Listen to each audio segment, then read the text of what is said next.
আসসালামু আলাইকুম, সবাইকে স্বাগত জানাচ্ছি। আজকে আমি ডাবের পুডিং তৈরি করছি। এই ডাবের পুডিং খেতে খুবই চমৎকার, বিশেষ করে ফ্রিজে রেখে। এই গরমের দিনে এই ডাবের পুডিং ফ্রিজে রেখে খেতে খুবই মজা। এই ডাবের পুডিং তৈরি করতে খুবই সহজ। এখানে আমি ডাবের পানি নিয়েছি 2 কাপ, আর নারিকেল, এখানে নরম নারিকেল আমি কুচি কুচি করে নিয়ে নিচ্ছি।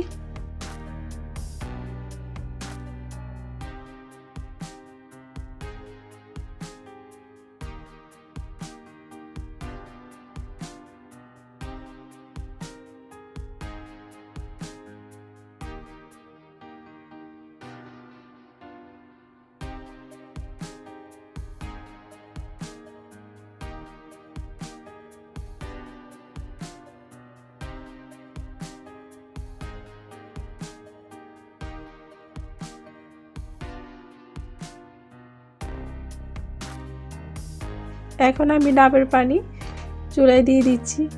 এখানে আমি 2 কাপ ডাবের পানি দিয়ে দিলাম।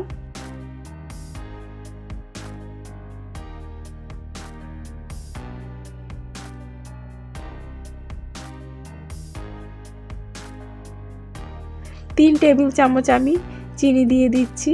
এটা ভালোভাবে আমি নেড়ে দিব যাতে এটা গলে যায়। মিষ্টিটা আপনারা কমিয়ে বাড়িয়ে নিতে পারেন।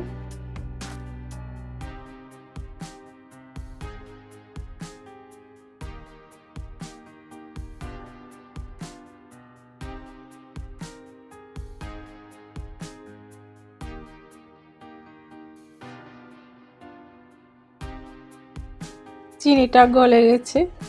এখন আমি 3 চামচ আগার আগার পাউডার দিয়ে দিচ্ছি।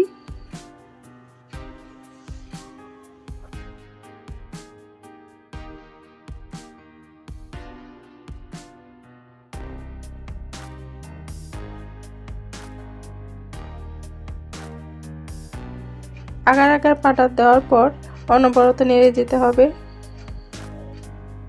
ভালোভাবে আমি নেড়ে দিচ্ছি যাতে এটা গলে যায়। আগার আগার পাউডারটা গলে গেলেই আমি তুলে ফেলবো।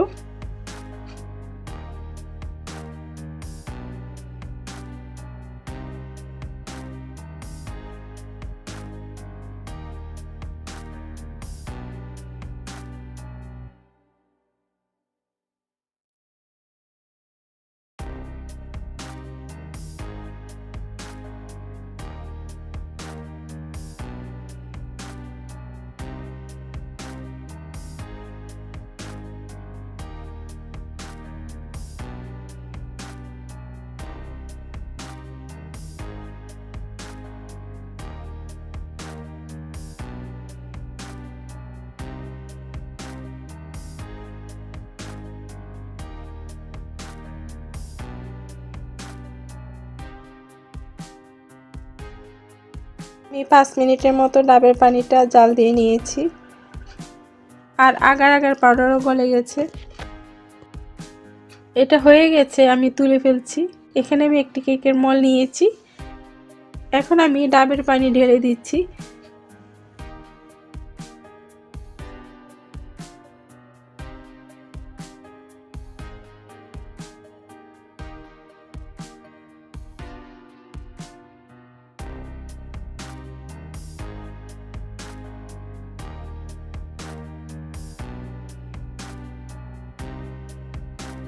আর নারকেল কুচিগুলো আমি এখন দিয়ে দিব। 4-5 করে আমি নারকেল কুচি দিয়ে দিচ্ছি।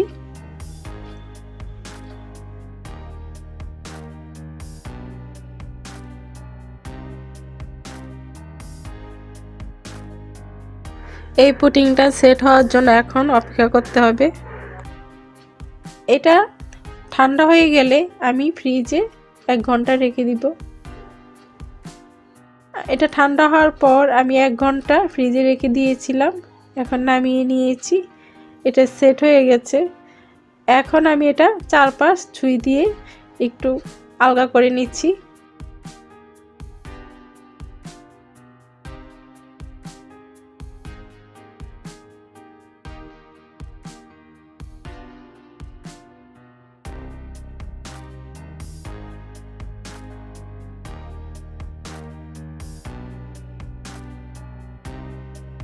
ডাবের পুডিং হয়ে গেছে, এখন আমি পিস করে কেটে নিচ্ছি।